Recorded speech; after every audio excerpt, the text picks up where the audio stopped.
Hello friends, welcome back KBS channel நண்பர்களே. இன்றைக்கி இந்த வீடியோவில் ஒரு முக்கியமான ஒரு ஜோதிட விஷயத்தையும் ஒரு ஜோதிட பரிகாரத்தையும் இந்த வீடியோவில் அதிரடியாக பார்த்தீங்கன்னு வச்சுக்கோங்களேன், சிம்ம ராசிக்கு பார்க்க போகிறோம். அப்படி என்ன விஷயத்தை பார்க்க போகிறோம் அப்படிங்கிறத தெளிவாக இந்த வீடியோவில் ஃபஸ்ட்டு இன்ட்ரோவில் சொல்கிறேன், வாங்க பார்த்தலாம். வாழ்க்கைன்னு எடுத்துக்கிட்டால் நிறைய கஷ்டங்களும் நிறைய இன்பங்களும் நமக்கு இருக்கும். அந்த கஷ்ட இன்பங்களை புரிந்து தெரிந்து அதற்கேற்ப நாம் நடந்துக்கிட்டால் வாழ்க்கையில் நம்மளால் ஈஸியாக முன்னேற முடியும். வாழ்க்கையில் ஈஸியாக முன்னேறணுன்னா அதுக்கு கிரகங்கள் நமக்கு மெயினாக சப்போர்ட்டாக இருக்கணும். அதை நாம் தெரிஞ்சு புரிஞ்சு நடந்துக்கணும். அந்த வகையில் வாழ்க்கையில் நிறைய கிரகங்கள் நமக்கு எப்படி இருக்குது அப்படிங்கிறது நிறைய பேர் தெரியாமல் நிறைய தவறான விஷயங்கள் செய்து ரொம்ப கேவலமான ஒரு சூழ்நிலைக்கு போயிடுறோம். இனி அந்த மாதிரி போகக்கூடாதுங்கிற காரணத்தினால அப்பப்போ ஸ்பெஷலாக கிரகங்களால் என்ன நடக்குது அப்படிங்கிறத உங்கள் ராசிகளுக்கு தெரிஞ்சிட்டு இருக்கேன். தெரிஞ்சு அதை உங்களுக்கு எக்ஸ்பிளைன் பண்ணிட்டு வரேன். அதன்படி சிம்மம் ராசியில் பிறந்த நேயர்களுக்கு ஜூலையில் 9க்கு பிறகு குறிப்பிட்ட சில கிரகத்தினால என்ன நடக்கும் அப்படிங்கிற விஷயங்களை தெரிஞ்சு உங்ககிட்ட இப்போ ஷேர் பண்ண போகிறேன். சிம்ம ராசிக்காரங்க வீடியோவை கிளிக் பண்ணியிருந்தீங்கன்னா இந்த வீடியோவை ஃபுல்லாக பாருங்கள்.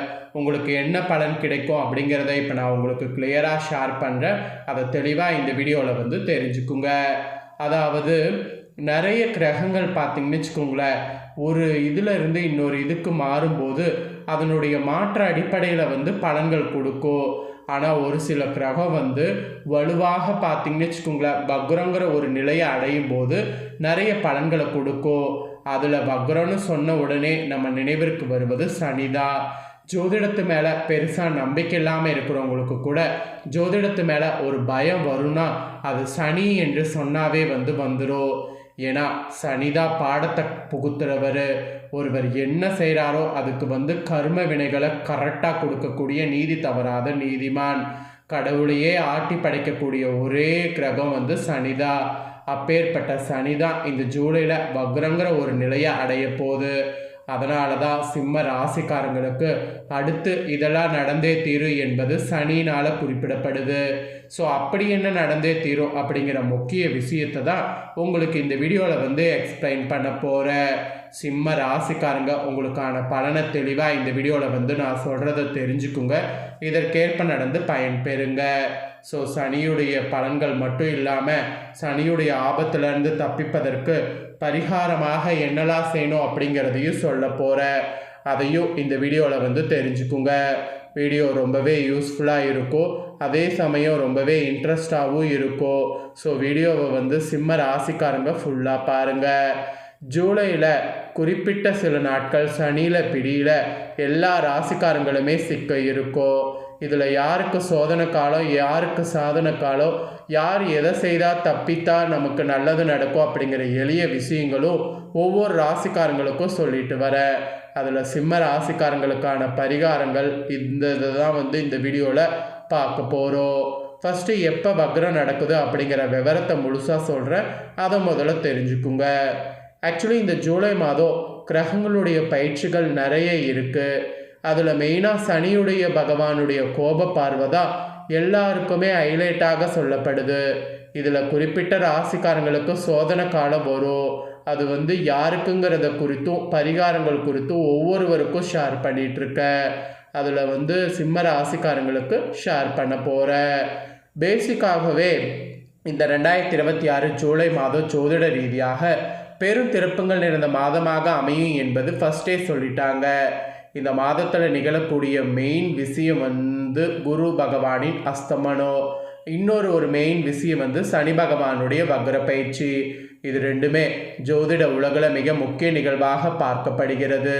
இந்த கிரக மாற்றங்கள் தான் சில ராசிக்காரங்களுக்கு அதிர்ஷ்டமும் சில ராசிக்கு சவால் சூழலையும் உருவாக்கும். அதில் உங்கள் ராசிக்கு என்ன சூழலுங்கிறத பரிகாரத்தோடு பார்க்க போகிறோம். ஃபஸ்ட்டு ஜூலை 4ஆம் தேதி சுக்கிரன் சிம்ம ராசிக்குள் நுழைவது தான் முதல் கிரக பயிற்சியாக ஆரம்பமாகுது. அதனை தொடர்ந்து ஜூலை 7 புதனுடைய இடமாற்றம் நிகழ்கிறது. இவற்றுக்கு மத்தியில் ஜூலை 15 குரு அஸ்தமனம் நிகழ்கிறது.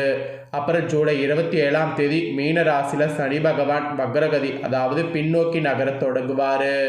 இந்த மாதிரி முக்கியமான திருப்பங்கள் ஜூலையில் இருக்குது. பொதுவாக குரு அஸ்தமன காலத்தில் திருமணம், புதுமண புகுவிழா போன்ற சுபகாரியங்கள் தவிர்ப்பது நல்லது. இந்த விசேஷ கிரக நிலைகளால் இந்த ஜூலை 9க்கு பிறகு உங்கள் ராசிக்காரங்க சற்று விழிப்புணர்வோடு எச்சரிக்கையோடு செயல்பட வேண்டும். அதெல்லாம் என்னென்ன அப்படிங்கிறத இப்போ நான் உங்களுக்கு சொல்கிறேன். தெளிவாக உங்களுக்கு என்னென்ன அப்படிங்கிறத தெரிஞ்சுக்குங்க. தெரிஞ்சு இதற்கேற்ப எச்சரிக்கையாக இருந்து நல்லா பலன் பெறுங்க. ஸோ பரிகாரமும் உங்களுக்கு சொல்லியிருக்கேன். அதனால் பரிகாரத்தையும் இந்த வீடியோவில் தெரிஞ்சுக்குங்க. சிம்மம் ராசியில் பிறந்த நேயர்களுக்கு இந்த சனி வக்ர பயிற்சி டைமில் ஒரு சவாலான காலகட்டமாக அமையப்போகுது. உங்கள் ராசிக்கு 6 மற்றும் 7ஆம் இடங்களுக்கு அதிபதியான சனி பகவான் இப்போது 8ஆம் இடமான அஷ்டமஸ்தானத்தில் வக்ரம் பெறுகிறார். இந்த அஷ்டம சனி வக்ர காலம் என்பது ஜோதிட ரீதியாக ஒரு போராட்டமான காலமாகும். அதே சமயம் சுபக்கிரகமான குருவின் அஸ்தமன வீட்டில் சனி இருப்பதால் கர்ம பலன் நிவர்த்தி காலமாகவும் இது அமையும். ஸோ அதனால் பெருசாக பயப்படணுங்கிற அவசியம் உங்கள் ராசிக்கு இல்லை.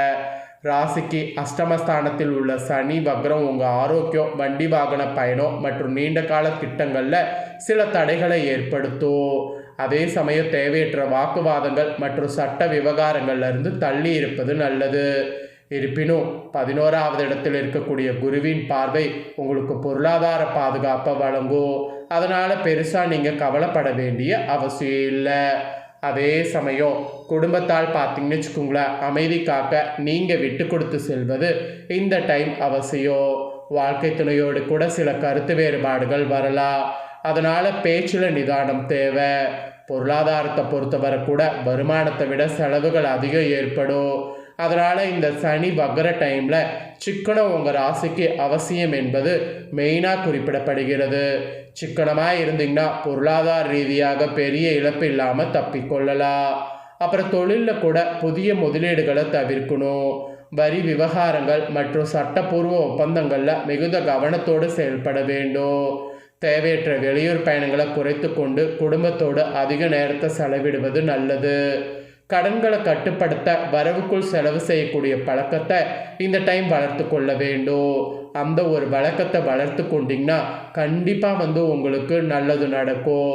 அதை நீங்கள் வளர்த்து கொள்ளுன்னா கடன்கள் கட்டுக்கடங்காமல் போய் நிறைய பிரச்சனை வரும். ஸோ இந்த மாதிரிலாம் கவனமாக இருக்கணும் என்பது சிம்ம ராசிக்காரங்களுக்கு குறிப்பிடப்பட்ட பலன்கள். ஸோ சிம்ம ராசிக்காரங்க இதெல்லாம் புரிஞ்சு தெரிஞ்சு இதற்கேற்ப நடந்துக்குங்க.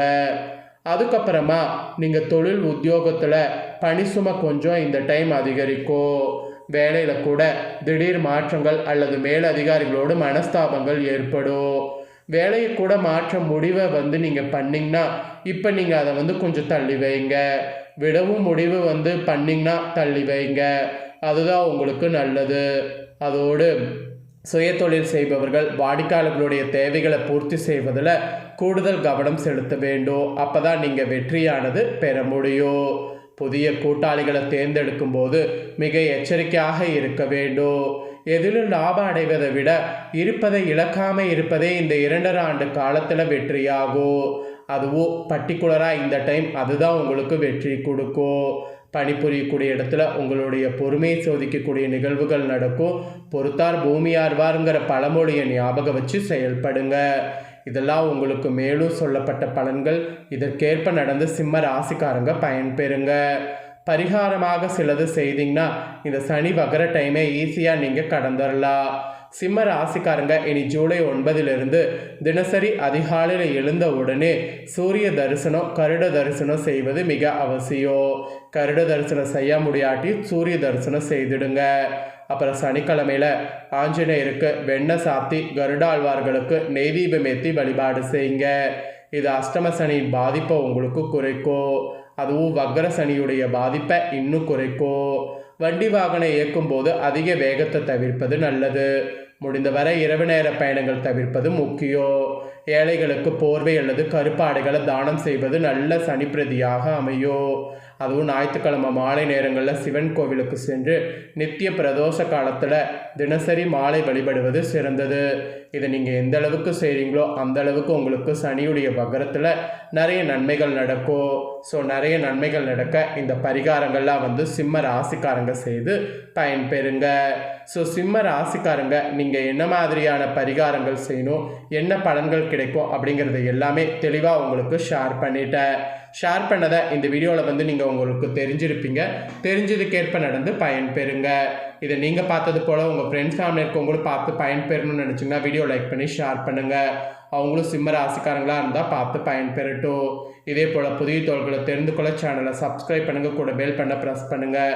நெக்ஸ்ட்டு சுவாரஸ்யமாக வேறு ஒரு வீடியோவில் உங்களை சந்திக்கிறேன். நன்றி.